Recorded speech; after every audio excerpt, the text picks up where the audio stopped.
sa décision est prise depuis longtemps.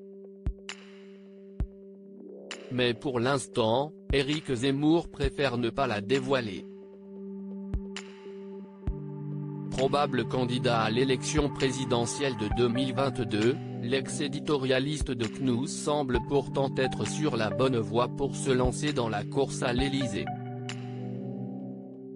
Prise de parole en forme de meeting, recherche de parrainage, de dons. Il ne manque donc qu'une officialisation. Et selon certains, Éric Zemmour aurait une idée précise de la date à laquelle il pourrait annoncer sa candidature, le 9 novembre prochain. Un jour qui n'est pas du tout choisi au hasard, puisqu'il s'agit de la date d'anniversaire de la mort du général de Gaulle, comme l'a révélé le journaliste Thomas Legrand. Pour suivre l'héritage de l'ancien président de la République, Éric Zemmour pourrait même se lancer depuis le village de Colombelles et de Église, où Charles de Gaulle est décédé. Un choix logique pour Étienne Girard, le rédacteur en chef société de l'Express qui publie Le Radicalisé, une enquête sur Éric Zemmour. Il joue sur tous les tableaux, il essaye de capter l'héritage du général de Gaulle, d'être le représentant de la France résistante, a-t-il analysé sur le plateau de cet Avou ce mercredi 26 octobre. Si est-il très important pour lui, dans sa déclaration de candidature, de s'emparenter au général de Gaulle parce qu'il parlera une droite dont il a besoin pour aller au deuxième tour et pour gagner.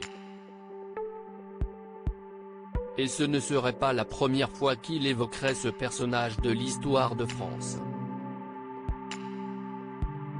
Le 18 juin dernier, Éric Zemmour avait visité la maison natale du général de Gaulle à Lille pour célébrer l'appel du 18 juin. Éric Zemmour, ma décision est prise dans le Figaro, il écrivait à son sujet. 50 ans plus tard, on ne cherche plus à savoir qui a raison ou tort, on admire seulement une vie politique et littéraire d'un tel niveau de langue et de pensée. Et on pleure sur ce monde disparu. Mais dans le grand jury il y a quelques jours, Éric Zemmour a refusé de confirmer ou d'infirmer la date du 9 novembre. J'attendrai mon moment, je ne me ferai pas imposer un tempo par les journalistes, affirmait le probable candidat. Ma décision est prise dans ma tête, vous ne savez pas ce qu'il en est. Sans lever le voile sur ses intentions, il confiait qu'il n'aimait pas jouer pour perdre. Quand je vois des gens qui me disent « Ne nous abandonnez pas, vous êtes notre homme providentiel ». Ça donne une responsabilité énorme. Ça pèse évidemment dans ma prise de décision. Loading widget.